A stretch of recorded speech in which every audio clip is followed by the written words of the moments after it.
రాష్ట్ర ముఖ్యమంత్రి వర్యులు చంద్రబాబు నాయుడు గారు ఢిల్లీ పర్యటనలో భాగంగా మరి కేంద్ర మంత్రి వర్యుల్ని నిర్మలా సీతారామన్ గారిని కలిసిన దాంట్లో ఆయన కొత్త ప్రపోజల్ పెట్టాడు. అంటే దేశంలో ఏ రాష్ట్ర ముఖ్యమంత్రికి కూడా రాని ఐడియా. అంటే చాలా వినూత్నంగా సంపద సృష్టిస్తూ ఉన్నారు. ఆయన చెప్తా ఉన్నాడు కదా, నేను సంపద సృష్టించి ప్రజలకి సంక్షేమ పథకాలు ఇస్తానని. మరి బహుశా 1% అదనంగా మరి ఆయన సర్ఛార్జ్ అంటే జిఎస్టీ పైన సర్ఛార్జ్ పెట్టుకునేదానికి వెసులుబాటు కల్పించండి అని సాక్షాత్తు ఫినాన్స్ మినిస్టర్ గారిని మరి చంద్రబాబు నాయుడు గారు ఢిల్లీలో కోరడం జరిగింది. మరి సంపద సృష్టించడం అంటే ఇదేనండి. అంటే సామాన్య ప్రజలు, సగటున సామాన్య ప్రజలు ఆంధ్రప్రదేశ్ రాష్ట్రంలో, కేవలం ఇది ఒకటే రాష్ట్రం, దేశంలో ఏ రాష్ట్రం కాదు, ఆంధ్రప్రదేశ్ రాష్ట్రంలో ఏది కొన్నా కానీ 1% అదనంగా ట్యాక్స్ కట్టాలన్నమాట. ఇప్పటికే నిత్యావసర వస్తువులు చంద్రబాబు నాయుడు గారు కుర్చీలో కూర్చున్న తర్వాత సామాన్య ప్రజల యొక్క నడ్డి విరగొట్టారు. బాదుడే బాదుడి కిందన రేట్లు బాది, ఉల్లిపాయ టమాటా అయితే సెంచరీ కొట్టేసినాయి. మరి ఇంకా అసలు సామాన్య ప్రజలు ఎలా బతకాల? దీనికి అదనంగా మరి డైరెక్ట్గా ఫైనాన్స్ మినిస్టర్ గారిని ఎంత నిస్సిగ్గుగా అడుగుతూ ఉన్నారండి. ఆయన చెప్తా ఉన్నాడు, విజయవాడ వరదలు వచ్చినాయి, అతలాకుతలం అయిపోయినాయి, దాని గురించి రాష్ట్ర ప్రజలందరూ కూడా 1% ట్యాక్స్ కట్టాలి. మరి ఇదేనండి చంద్రబాబు నాయుడు గారు తమరి తాలూకా సెల్ఫ్ ఫైనాన్స్డ్ అమరావతి మోడల్ అని చెప్పారు. మరి ఏం చేశారు అమరావతి మోడల్? సంపద సృష్టించడం అంటే ఇదేనా? ప్రజలపైన ట్యాక్సులు పెట్టడము ఇదేనా సంపద సృష్టించడం అంటే? నాకు ఏదో పూర్వం రోజుల్లో కొంతమంది రాజులు గుర్తొచ్చేవారు. ఇదే సేమ్ టైప్లో సామాన్య ప్రజలపైన పన్నులు వేసి ఖజానాన్ని నింపుకునేవారు. సేమ్ ఇదే పద్ధతి కనబడతా ఉంది చంద్రబాబు నాయుడు గారు వ్యవహార శైలి చూస్తూ ఉంటే. అసలు ఇది ఎక్కడ ధోరణి అని అడుగుతా ఉన్నాం. మళ్ళీనేమో డైరెక్ట్గా ఇవాళ ఈనాడు పేపర్లో రాస్తూ ఉన్నారు. ఈనాడు పేపర్లో డైరెక్ట్గా వెసులుబాటు కల్పించండి అని చెప్తా ఉన్నారు. ఎంత అన్యాయం అండి ఇది! ఒక్కసారి ప్రజలందరూ కూడా ఆలోచన చేయండి. చంద్రబాబు నాయుడు గారు సంపద సృష్టించడం అంటే ఇదేనేమో బహుశా. విజయవాడ వరదల పేరు చెప్పి కొన్ని 100 కోట్ల రూపాయలు ఎట్లాగా చందాల రూపేణ కలెక్షన్ చేశారు, దాన్ని ఏ రకంగా ఖర్చు పెట్టారు, దాంట్లో ఏ రకంగా డబ్బులు పక్కదారి పట్టించారు అనేది అందరికీ తెలిసిపోయింది. అది కాక అంటే ఎన్ని వేల కోట్ల రూపాయలు వస్తుంది. దీన్ని ప్రజల్ని ఏ రకంగా మోసం చేస్తూ ఉన్నారు అనేది ఒక్కసారి గమనించమని కోరుతాం. ఇది కాకుండా రెండో అంశము, ప్రధానమైన అంశం, కరెంట్ స్మార్ట్ మీటర్ల గురించి మాట్లాడుతూ ఉన్నారు. నేను ఒకటి అడుగుతా ఉన్నా ఇదే చంద్రబాబు నాయుడు గారిని, ఈ కరెంట్ స్మార్ట్ మీటర్లు నాకు ఒక సామెత గుర్తొస్తూ ఉంది. ఆ సామెత ఏంటంటే, చిన్నప్పుడు మేము చదువుకునేటప్పుడు ఇంగ్లీష్లో ఒక కామాకున్న ఇంపార్టెన్స్ గురించి చెప్పారు. ఒక సామెత చెప్తా. ఇంగ్లీష్లో ఒక జడ్జి గారంట ఒక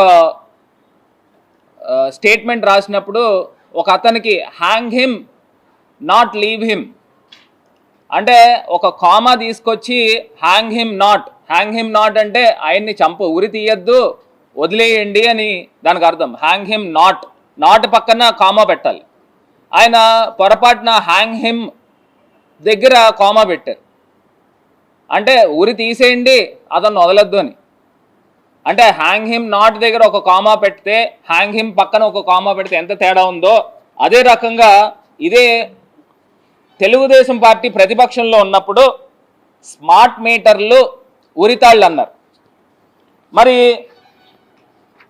ఇదే తెలుగుదేశం ప్రభుత్వం అధికారంలోకి వచ్చాక స్మార్ట్ మీటర్లు వచ్చేసాయి అన్నారు. అంటే మీరు మాట్లాడితే మీరు చేసే పనులు ఏదైనా ఉంటే అది తప్పు కాదు, పక్కనోడు చేస్తే తప్పులన్నా. అంటే నాకు అర్థం కావట్లా. ఇదే చంద్రబాబు నాయుడు గారు ఆయన చెప్పిన అంశం చూడండి, రైతు మెడకు ఉరితాళ్ళు వెయ్యవద్దు, రైతు మెడకు ఉరితాళ్ళు వెయ్యవద్దు. అంటే స్మార్ట్ మీటర్లు ఈయన ప్రతిపక్షంలో ఉన్నప్పుడు మాట్లాడిని, ఇప్పుడు ఏం మాట్లాడుతున్నారు? స్మార్ట్ మీటర్లు వచ్చేసాయి అంటే దానివల్ల ఏదో ప్రజలకి ఏదో న్యాయం జరిగిపోతున్నట్టు. అంటే ఈయన చెప్పిన విధానం అంటే ఇదెక్కడ రెండు నాలుకల ధోరణి అని అడుగుతా ఉన్నా. ఎంత అన్యాయమా? ఇంత అన్యాయంగా మాట్లాడుతూ పైపెచ్చిన ఈ 5 నెలల్లో ఈయన చేసిన నిర్వాహకం ఏంటంటే సుమారుగా 57,000 కోట్ల రూపాయలు అప్పులు చేసిన ఘనుడి కిందన మనం పరిగణించాలి. 57,000 కోట్ల రూపాయలు. ఇదే అసెంబ్లీలో 5 నెలలు పోయిన తర్వాత ఇప్పుడు బడ్జెట్ ప్రవేశపెట్టారు. ఈ బడ్జెట్ ప్రవేశపెట్టిన దాంట్లో క్లియర్గా తేటతెల్లమైంది కదండి ఈయన ఎన్ని అబద్ధాలు ఆడారు. గతంలో జగన్మోహన్ రెడ్డి గారి ప్రభుత్వంలో 14 లక్షల కోట్లు 13 లక్షల కోట్లు నోటుకొచ్చిన మాటలు చెప్పారు. అప్పులు చేసేసారు 13 లక్షల కోట్లు 14 లక్షల కోట్లని. మరి ఇదే అసెంబ్లీలో బడ్జెట్ మీరు పెట్టినప్పుడు జగన్మోహన్ రెడ్డి గారి హయాంలో 6,75,000 కోట్ల రూపాయలు సుమారుగా అవే అప్పులు. అంటే గతంలో మీరు చేసిన అప్పులతో కలుపుకుని మరి ఏ రకంగా అబద్ధాలు ఆడారండి? ఇదే చంద్రబాబు నాయుడు గారు నోట్తోనే కదా ఇన్ని మాటలు చెప్పిన వాళ్ళు. మరి ఏ రకంగా ఇన్ని పచ్చి అబద్ధాలు మరి మాట్లాడతారో నాకైతే అర్థం కాలే. ఇది కాకుండా కరెంట్ ఛార్జీల గురించి చంద్రబాబు నాయుడు గారు ఊరూరా ప్రచారం చేశారు. ఏమని ప్రచారం చేశారు? మేము అధికారంలోకి వచ్చిన తర్వాత నాణ్యమైన కరెంట్ ఇస్తాము, కరెంటు ఛార్జీలు అనేవి పెంచమని చెప్పేసి నేరుగా చెప్పిన మాట ఇదే చంద్రబాబు నాయుడు గారు. మరి ఆయన గెలిచిన తర్వాత మాకున్న లెక్కల ప్రకారం ఆయన 11,000 కోట్ల పైమాటే పెంచేదానికి ప్రణాళిక రూపొందిస్తూ ఉన్నారు. ఈ స్మార్ట్ మీటర్ల పేరు చెప్పి అదేవిధంగా సామాన్య ప్రజలకి ఏ రకంగా ప్రతి యూనిట్కి గరిష్టంగా రూపాయి మరి నవంబర్ 15 నుంచి ఈ యొక్క కరెంటు ఛార్జీల యొక్క బాధుడు మరి చంద్రబాబు నాయుడు గారి ప్రభుత్వంలో వేయబోతా ఉన్నారు. మరి ఇంతకన్నా అన్యాయం ఎక్కడైనా ఉందండి? అసలు స్కూళ్ళ పరిస్థితి ఏమైనాయండి? చిన్నపిల్లలకి మీరు కనీస పక్షాన ఏదైతే మధ్యాహ్న భోజనం పథకము అసలు నడుస్తూ ఉందా? క్వాలిటీ ఫుడ్ పెడతా ఉన్నారా? స్కూళ్ళ పరిస్థితులు ఏ రకంగా దారుణంగా తయారు చేశారో అర్థమవుతోంది. మరి ఇది కాకుండా ఇదే చంద్రబాబు నాయుడు గారి ప్రభుత్వంలో బియ్యం రేట్లు ఎంత ఉన్నాయండి, నూనె రేట్లు ఎంత ఉన్నాయండి, ఇప్పుడు కరెంటు ఛార్జీలు. నిన్నటికి నిన్న సాక్షాత్తు అసెంబ్లీలో మరి మీ ఎమ్మెల్యేలు నేరుగా మాట్లాడుతూ ఉన్నారు. ఉచిత శాండ్ అన్నారు, ఆ పారదర్శకత కనబడట్లేదు, లోపం ఎక్కడుందో మరి దాన్ని సవరించాలని చెప్తా ఉన్నారు. 5 నెలలు అయింది, లోపం ఎక్కడ ఉంటుందండి? మీ ఎమ్మెల్యేలు అనుచరులు యథేచ్ఛగా ఇసుక అమ్ముకుంటూ ఉంటే లోపం అక్కడ ఉంటుంది. అధికారుల మటుకు ఏం చేస్తారు? అధికారుల పైన నెపం నెట్టేస్తూ ఉన్నారు. అధికారులు మాట వినట్లేదని. అధికారులు ఏమన్నా అమ్ముకుంటారా శాండ్ని? ఎవరు అమ్ముకుంటారండి శాండ్ని? మీ తాలూకా ఎమ్మెల్యేలు వాళ్ళ తాలూకా మనుషులు కాదా? సిండికేట్ల రూపేణా డైరెక్ట్గా చేసుకుని అమ్ముకుంటా ఉన్నారు. ఇదే మద్యం షాపులు డైరెక్ట్గా మీ ఎమ్మెల్యేలకు వాటాలు ఉన్నాయని వాళ్ళే చెప్పుకుంటా ఉన్నారు. వాళ్ళే మీటింగ్లు ఓపెన్గా పెట్టేస్తూ ఉన్నారు. ఈ లోపాలు ఎక్కడ జరుగుతున్నాయి? ఉచిత శాండ్ అని మీరు అసెంబ్లీ వేదికగా మీ ఎమ్మెల్యేలు మాట్లాడుతూ ఉన్నారు. ఆయన జ్యోతుల్ నెహ్రూ గారు మాట్లాడారు, వీళ్ళంతా మాట్లాడుతూ ఉన్నారు. మరి ఎక్కడ లోపం జరుగుతూ ఉంది? 5 నెలలు అవుతూ ఉంది అంటే వీళ్ళందరూ కూడా కాసు కూర్చున్నారు.